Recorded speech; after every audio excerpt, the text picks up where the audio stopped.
हाँ ना, क्या आपको वर्कआउट करना है? अच्छा, आपको जिम आना है? ठीक है, मैं आपको थोड़ी देर में कॉल करता हूँ। तो क्या मुझे मेरे नाना को जिम बुलाना चाहिए वर्कआउट के लिए या नहीं? क्वेश्चन ये नहीं है, सवाल तो ये है क्या सीनियर सिटीज़न जिम में वर्कआउट कर सकते हैं या नहीं। इसी तरीके से बच्चों को वर्कआउट करना चाहिए या नहीं करना चाहिए, इन सारे सवालों के जवाब आपको मैं बहुत ही सिंपल शब्दों में समझाऊंगा। Welcome to Hachiko fitness. तो उसका जवाब है यस, सीनियर सिटीज़न और बच्चे वर्कआउट कर सकते हैं। बस तीन चीज़ों का पहले ध्यान रखना चाहिए, मैं आपके सामने वो रखता हूँ। अगर वो किसी स्पेशल पॉपुलेशन क्राइटेरिया में है, जैसे कि इनको एक्सीडेंटल इशू है, हेल्थ इशू है, जॉइंट इशू है, आप लोगों को अपने इशू के हिसाब से डॉक्टर की एडवाइस लेनी है, फिजियोथेरेपिस्ट की एडवाइस लेनी है, उसके बाद में ही आपको जिम फ्लोर पे आके वर्कआउट करना है। अब अगर मैं जॉइंट इशू की बात करूं, जैसे कि नी आर्थराइटिस है, यहाँ पे सीनियर सिटीजन पैरों में तकलीफ होने की वजह से ऐसा नहीं है कि अपर बॉडी का वर्कआउट कर ही नहीं सकते, उनको अपर बॉडी का एटलीस्ट वर्कआउट करना चाहिए, जिसकी वजह से उनका ग्रोथ हार्मोन हायर साइड में होगा और जो आर्थराइटिस जैसी उनकी बीमारी है वो दूसरे सीवियर लेवल पे जाने से रोक सकते हैं। दूसरा हेल्थ इशू जो उनको ध्यान रखना है, मोस्टली सीनियर सिटीजन में जैसा कि देखा गया है कार्डियोवैस्कुलर प्रॉब्लम्स जो होते हैं वो काफ़ी हाई रेशियो में देखा जाता है। तो आप लोगों को ध्यान रखना है, आप किसी well educated train and qualified trainers के सुपरविजन में ही वर्कआउट करोगे। और अगर कोई एक्सीडेंटल इशू है, जैसे कि किसी एक्सीडेंट में किसी तरीके की इंजरी हो गई है, चाहे वो बैक की हो, शोल्डर की हो, पैरों की हो या किसी भी तरीके की, आपको ध्यान रखना है आपका अगर पैर डैमेज है तो आप अपर बॉडी पे ज़्यादा फोकस कर सकते हो, अगर आपके अपर बॉडी में इशू है तो आप लोअर बॉडी कोर के ऊपर ज़्यादा फोकस कर सकते हो under supervision of train when well certified trainer. अब बात करते हैं सीनियर सिटीज़न की, जिन्होंने अपनी लाइफ में कभी वर्कआउट नहीं किया है, कभी जिम नहीं किया, क्या वो वर्कआउट अभी कर सकते हैं या नहीं? यस, कर सकते हैं। आप कुछ चीज़ बातों का ध्यान रखना है। सबसे इम्पॉर्टेंट है फंक्शनैलिटी। आपको अपनी फंक्शनैलिटी समझनी है कि आपकी बॉडी कितनी फंक्शनल है, कितनी फ्लेक्सिबिलिटी बची है, कितनी स्ट्रेंथ बची है, कितनी स्पीड बची है। अकॉर्डिंगली आप अपना वर्कआउट उसी हिसाब से टारगेट करोगे। अगर आपके अंदर स्ट्रेंथ अच्छी खासी है तो आप उसके अंदर स्ट्रेंथ को और पुश कर सकते हो। प्रॉब्लम कहाँ आती है? फ्लेक्सिबिलिटी पे।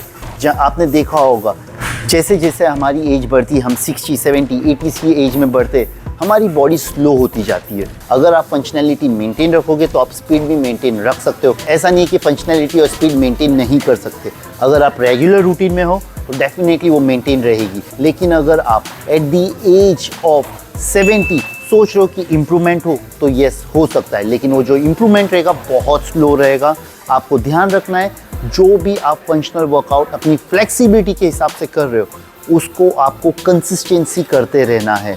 मैं आपको वीडियो के एंड में कुछ ड्रिल्स बताऊंगा जो डेली रूटीन में काफ़ी हेल्प करेगी आपकी, इसलिए वीडियो को एंड तक देखिए। और एक इम्पॉर्टेंट बात आपको मैं बता दूं, आपको प्रोग्रेसिव ट्रेनिंग के ऊपर ध्यान रखना होगा। जो आपका प्रोग्रेशन रहेगा वो बहुत ही स्लो एंड स्टेडी रहेगा। कंसिस्टेंसी आपको मस्ट रहेगी। ऐसा नहीं है कि आप हफ्ते में एक बार वर्कआउट करोगे और फिर 10 दिन आराम करोगे तो आपने जो कुछ भी अचीव किया है आप देखोगे कि उसको आपने लूज भी पास किया है। तो आपको ध्यान रखना है हर रोज़ आप अपने आप को पुश कर रहे हो। एक बहुत ही इंपॉर्टेंट पॉइंट और मैं आपको बताना चाहता हूँ, rest and recovery. At the age, आप जब यंग होते हो आप देखोगे कि आपने अगर कोई स्ट्रेंथनिंग वर्कआउट किया है 2 दिन में मसल रिकवर हो जाता है। यहाँ पे अब आपको ध्यान रखना है, अगर आप ये एज में कुछ ब्रेक डाउन कर रहे हो मसल्स का तो उसकी रिकवरी को आपको 3 से 4 दिन भी लग सकते हैं max, depending upon person to person and their daily routine. तो जो आपका एक्सरसाइज पैटर्न होगा, जैसे आपने मेरे को लोअर बॉडी किया है तो मेक श्योर वो लोअर बॉडी नेक्स्ट मंडे ही आए, और बीच में आप एक एक मसल्स को ट्रेन कर सकते हो या डिफरेंट काइंड ऑफ ड्रिल कर सकते हो। आपको अपने न्यूट्रिशन का भी ध्यान रखना है। आपको समझना है कि एज के साथ हमारे ऑर्गन्स भी ओल्ड हो जाते हैं और उनकी एफिशिएंसी होती है जो खाने में से न्यूट्रिशन निकालने की, वो भी ड्रॉप हो जाता है। तो आपको ध्यान रखना है, आप अपने डॉक्टर या कोई न्यूट्रिशनिस्ट जो आपकी एज के हिसाब से आपकी बॉडी को समझ सके और उस हिसाब से आपको डाइट दे। अगर आपकी बॉडी में सही न्यूट्रिएंट्स नहीं होंगे तो रेस्ट और रिकवरी करके भी फ़ायदा नहीं होगा, आपकी ग्रोथ और डेवलपमेंट में आपको कोई रिजल्ट नहीं मिलेगा। अब मैं बात करूँ बच्चों की, अगर स्पोर्ट्स एक्टिविटी हो गई, जैसे किसी तरीके का खेल हो गया, तो बच्चे 3 साल की उम्र से बिंदास शुरू कर सकते, कोई प्रॉब्लम नहीं होगा।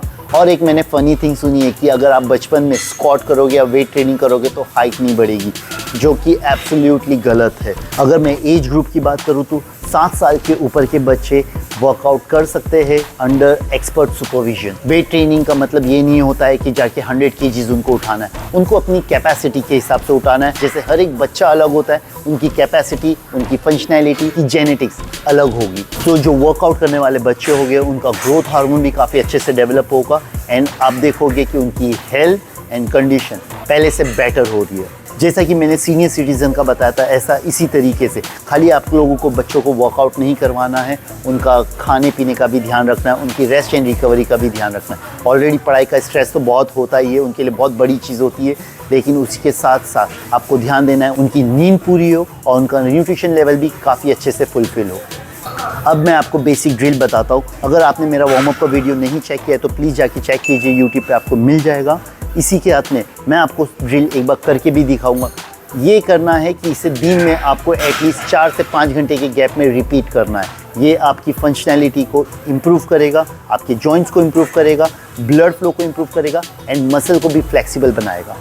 चलिए मैं आपको ड्रिल बता देता हूँ। आपको कुछ इस तरीके से खड़े होना है एंड आपको पहला तो रिस्ट रोटेशन करना है। मैं 5-5 रोटेशन करके दिखाऊंगा आपको एक्चुअल में इसके 15 to 20 रोटेशंस करना है। तो आपको ध्यान रखना है, अगर आपका हार्ट रेट बढ़ रहा है तो आप पहले अपने हार्ट रेट को काम करिए और फिर ड्रिल को कंटिन्यू कीजिए, लेकिन ड्रिल को आपको बीच में नहीं छोड़ना है। अब मैं आपको बताऊंगा एल्बो रोटेशन। इसी तरीके से खड़े रह के कुछ इस तरीके से, जितनी आपकी रेंज ऑफ मूवमेंट है आप उतना ही एल्बो को रोटेट करोगे। हो सकता है वो ये भी क्यों ना हो, आप अपनी कैपेसिटी के हिसाब से एल्बो को रोटेट कीजिए। सेम वे शोल्डर, ये हो गया फुल रेंज ऑफ मोशन। आपका जितना शोल्डर फ्लेक्सिबल है, जितना आपको अलाउ करता है, आपको उसको उतना ही रोटेट करना है। इसके बाद में shoulder blade same way forward में कर रहा हूँ एंड रिवर्स। यहाँ पे आप देख सकते हो मेरी पूरी बॉडी स्टेबल है, लेकिन सिर्फ और सिर्फ शोल्डर ब्लेड्स को मैं रोटेट कर रहा हूँ। आफ्टर फिनिशिंग शोल्डर अब हम आते हैं स्पाइन पे। स्पाइन में हम करते हैं 3 मूवमेंट। यहाँ पे आपको स्पाइन रोटेशन का ध्यान रखना है। आप स्पाइन को रोटेट करते में अपनी नेक को भी रोटेट करोगे, जितना आपकी कैपेसिटी है उतना। बस ध्यान रखना है आप दोनों नी को स्ट्रेट रखे हो, नी को बेंड करके रोटेशन नहीं करोगे। आप कुछ इस तरीके से नहीं करोगे, आपको दोनों पैरों को स्टेबल रखना है एंड रोटेट 1-1। आप अपनी फ्लेक्सिबिलिटी के हिसाब से स्लोली जेंटली रोटेट करोगे।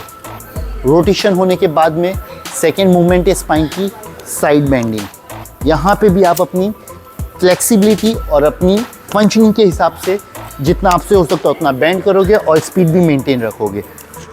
अगर आप इसको ज़्यादा फास्ट करने की कोशिश करोगे तो आपको चक्कर आएगा।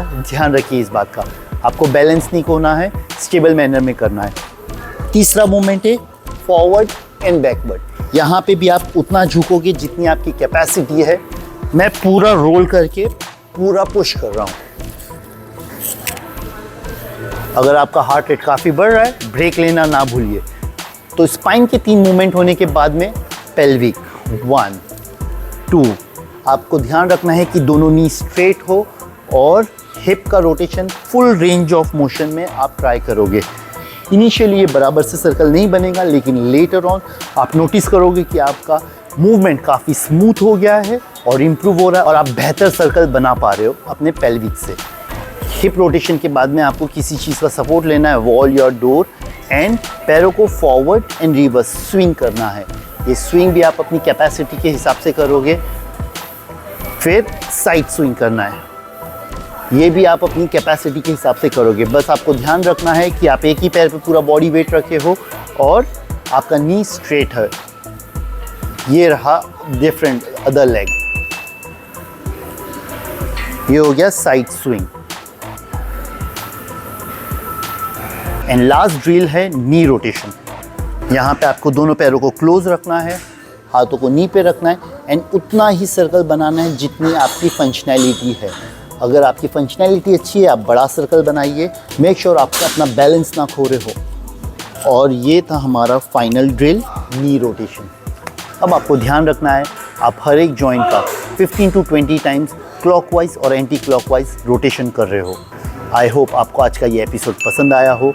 प्लीज़ लाइक, शेयर और सब्सक्राइब कीजिए।